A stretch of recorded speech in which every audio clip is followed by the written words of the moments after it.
नमस्कार दोस्तों, हाजिर है एक बार फिर से आज की बड़ी और ताजा खबरों के साथ। बस आपसे निवेदन है, कृपया वीडियो को लाइक कर दें, चैनल को सब्सक्राइब कर लें और घंटी बटन भी दबा दें। ये पहली बड़ी खबर है। गुजरात में दूसरे चरण का चुनाव प्रचार हुआ खत्म। आम आदमी पार्टी, कांग्रेस और बीजेपी ने लगाया पूरा जोर। आपको बता दें कि गुजरात में दूसरे चरण के चुनाव प्रचार का आज आखिरी दिन था। दूसरे चरण में 14 जिलों की 93 विधानसभा सीटों पर मतदान होना है। चुनाव प्रचार के आखिरी दिन सभी पार्टियों ने अपनी पूरी ताकत झोंक दी। आपको बता दें कि गुजरात में दूसरे चरण में 14 जिलों की 93 विधानसभा सीटों पर 5 दिसंबर को मतदान होगा और नतीजे 8 दिसंबर को घोषित होंगे।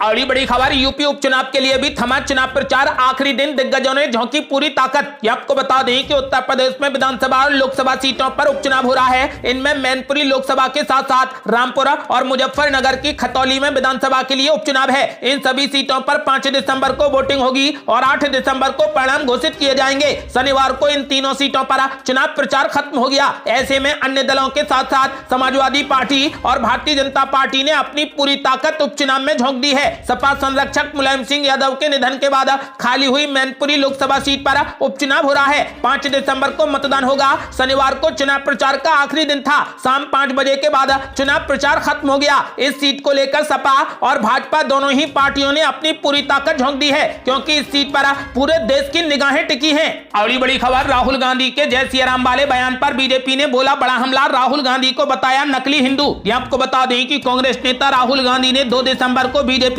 और आरएसएस को जय सिया राम कहने की नसीहत दी थी। अब वो बीजेपी के निशाने पर आ गए हैं। यूपी के दोनों उप मुख्यमंत्री केशव प्रसाद मौर्य और ब्रजेश पाठक के अलावा गृह मंत्री नरोत्तम मिश्रा ने भी राहुल गांधी को आड़े हाथों ले लिया है। यूपी के उप मुख्यमंत्री ब्रजेश पाठक ने कहा कि राहुल गांधी नाटक मंडली के नेता हैं। वो कोट के ऊपर जनेऊ पहनते हैं। उनको भारत की संस्कृति के बारे में कुछ भी नहीं पता, बस गली गली दौड़ रहे हैं क्योंकि जनता ने इनको नकार दिया है। वहीं उप मुख्यमंत्री केशव प्रसाद मौर्य ने कहा कि भगवान श्री राम के अस्तित्व को नकारने वाली कांग्रेस के सांसद श्री राहुल गांधी जी को जय श्री राम न सही, बीजेपी ने जय सिया राम बोलने के लिए विवश कर दिया है। यह भाजपा की वैचारिक विजय और कांग्रेसी विचारधारा की हार है। अभी आपसे जय श्री राधा रानी सरकार की और जय श्री कृष्ण भी कहलवाना है। इसके अलावा एमपी के गृह मंत्री नरोत्तम मिश्रा ने कहा कि राहुल बाबा का ज्ञान बाबा ब्लैक शीप तक ही सीमित है। अरे भाई, राम की शुरुआत श्री से ही होती है और श्री जो है वो विष्णु भगवान जी की पत्नी लक्ष्मी और सीता जी के लिए ही इस्तेमाल होता है।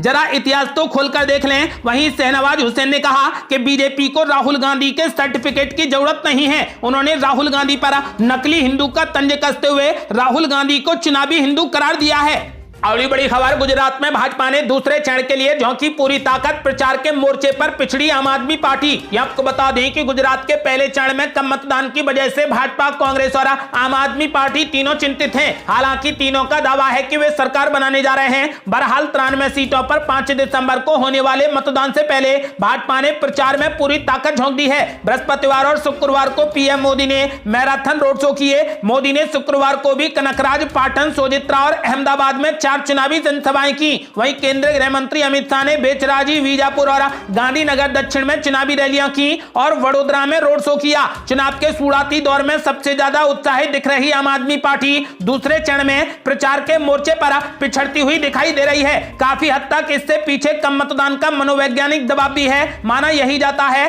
कि कम मतदान का लाभ सत्ताधारी दल को ही होता है, लेकिन भाजपा को चिंता है कि कहीं कम मतदान और मतों के 3 दलों में बंटने से उसका खेलना बिगड़ जाए। वहीं कांग्रेस के प्रचार अभियान को देखकर ऐसा लगता है कि उनका मकसद चुनाव जीतना नहीं, बस लड़ते हुए दिखना है। गुजरात में कांग्रेस के चुनाव प्रचार का दारोमदार मोटे तौर पर राजस्थान के मुख्यमंत्री अशोक गहलोत और कुछ स्थानीय नेताओं पर है, जबकि भाजपा और आम आदमी पार्टी का राष्ट्रीय नेतृत्व पूरी ताकत से चुनाव प्रचार में जुटा है। अब दूसरे चरण के मतदान के लिए चुनाव प्रचार खत्म हो गया है। दूसरे चरण का मतदान 5 दिसंबर को होगा और नतीजे 8 दिसंबर को घोषित होंगे।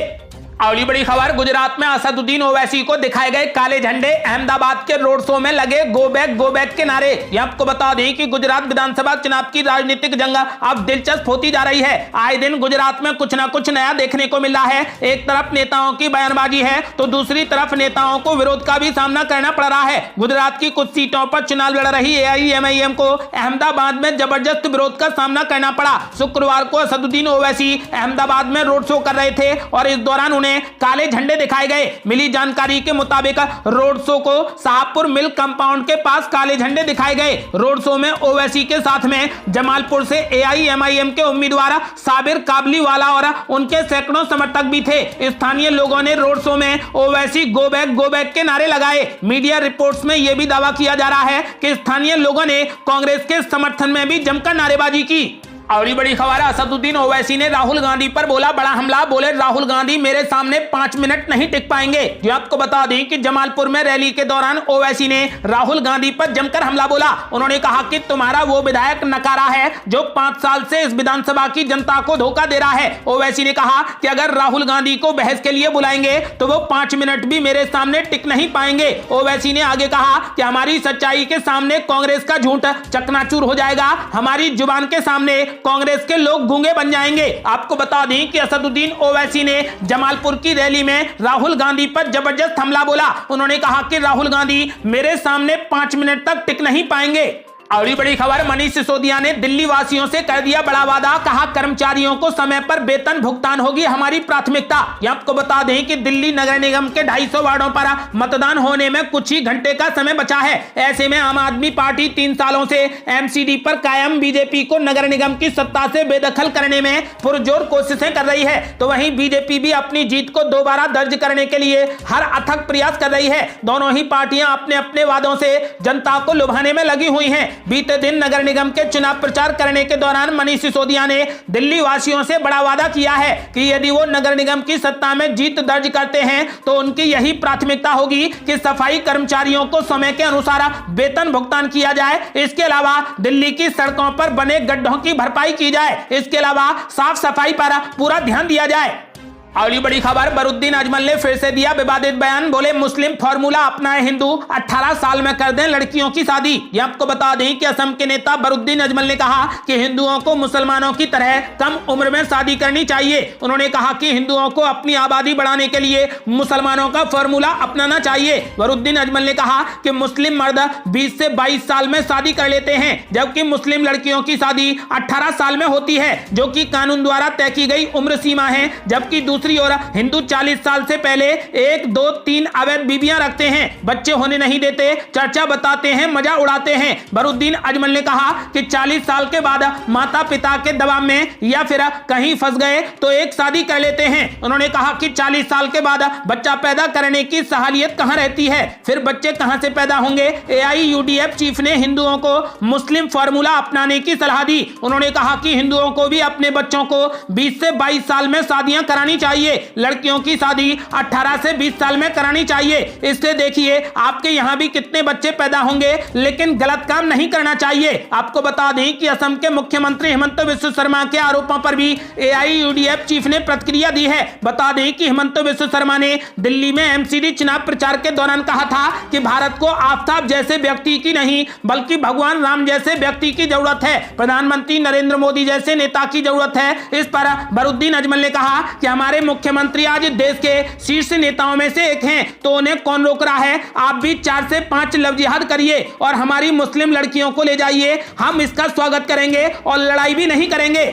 अगली बड़ी खबर, मैनपुरी लोकसभा उपचुनाव में डिंपल यादव ने झोंकी पूरी ताकत, जनता से लिया जीत का आशीर्वाद। आपको बता दें कि मैनपुरी में 5 दिसंबर को लोकसभा उपचुनाव होगा, जिसके नतीजे 8 दिसंबर को घोषित किए जाएंगे। ये सीट किसके खाते में जाएगी ये तो वक्त ही बताएगा। मैनपुरी लोकसभा उपचुनाव में समाजवादी पार्टी की प्रत्याशी डिंपल यादव ने पूरी जान झोंक दी है। वो मैनपुरी में करल गिरोर रोड पर पार्टी कार्यकर्ताओं से मुलाकात कर अपनी जीत पक्के करने में जुटी थी। एक लंबे अरसे के बाद समाजवादी पार्टी के प्रमुख अखिलेश यादव भी सक्रिय नजर आए। जब उपचुनाव प्रचार में उनकी गाड़ी रेड़ा गांव के पास से गुजरी, तब दोनों तरफ से पार्टी कार्यकर्ताओं ने डिंपल भाभी जिंदाबाद और अखिलेश भैया जिंदाबाद के नारे लगाए। आपको बता दें कि मैनपुरी में इस बार कांटे का मुकाबला है। समाजवादी पार्टी और अखिलेश यादव के लिए यह नाक का सवाल है। यदि वो मैनपुरी सीट हारते हैं तो फिर पूरे देश में पूरी राजनीति बदल जाएगी। इसीलिए अखिलेश यादव और उनका पूरा परिवार मैनपुरी में डेरा जमाए हुए है।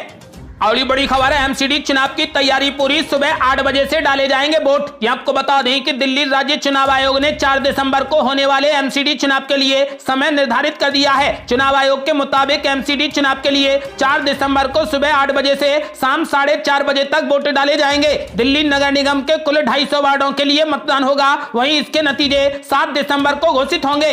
अगली बड़ी खबर, मुख्यमंत्री केजरीवाल ने बीजेपी पर बोला बड़ा हमला, कहा बीजेपी का वोटर थका हुआ है, एमसीडी में सीटों को लेकर कर दी बड़ी भविष्यवाणी। ये आपको बता दें कि एमसीडी चुनाव के मद्देनजर दिल्ली के मुख्यमंत्री और आम आदमी पार्टी के राष्ट्रीय संयोजक केजरीवाल ने बीजेपी पर जबरदस्त हमला बोला। उन्होंने बीजेपी के वोटरों को थका हुआ बताया। उन्होंने कहा कि बीजेपी ने कोई भी काम नहीं किया और यही वजह है कि लोग उसके खिलाफ गुस्से में हैं। एमसीडी चुनाव के 250 वार्ड में बीजेपी के दावे कि वो 150 से 160 सीटें जीतेगी। इस सवाल पर मुख्यमंत्री केजरीवाल ने कहा कि आम आदमी पार्टी आराम से चुनाव जीत रही है। उन्होंने भविष्यवाणी कर दी है कि आम आदमी पार्टी 250 वार्डों में से 230 वार्ड जीतेगी। दिल्ली के मुख्यमंत्री केजरीवाल ने एमसीडी चुनाव जीतने पर 2 एजेंडे बताए हैं। उन्होंने बताया कि पहले दिल्ली को साफ करने के लिए कदम उठाएंगे, दूसरा कहा कि भ्रष्टाचार दूर करना हमारा लक्ष्य होगा, इसमें हम माहिर हैं। बीजेपी के भ्रष्टाचार के आरोप को लेकर मुख्यमंत्री केजरीवाल ने कहा कि उनको कोई भी सीरियस नहीं लेता है। आपको बता दें कि मुख्यमंत्री केजरीवाल ने भविष्यवाणी कर दी है